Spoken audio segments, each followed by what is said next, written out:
Hi, my name is Marco and I'm talking on behalf of AeroDron. AeroDron is an Italian startup that was born in 2015.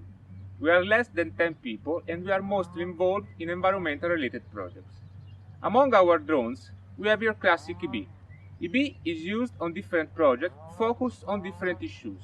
They range from the classic photogrammetric survey to problems that require the use of machine learning techniques.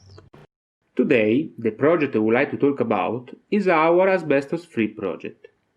The aim of this project is to identify and classify all the asbestos roofs that are spread in a certain territory.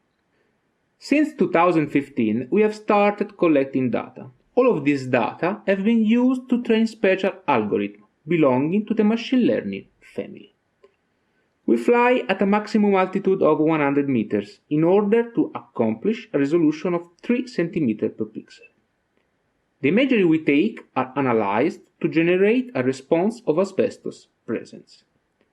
The municipality, following our indication, can plan a removal campaign based on the state of conservation of roofs themselves. In 2019, we have already mapped over 100 Italian cities.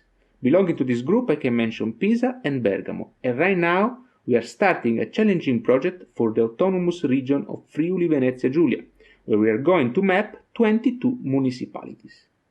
Thanks to EB, we have been able to develop a cutting-edge project that represents a real breakthrough compared to the classic mapping operation. Just to talk about numbers, a single expert can spend several months on the field before getting a complete overview, without considering further insights. With EB and machine learnings, we have changed the way it used to be, and in just 2 weeks we can deliver the final product.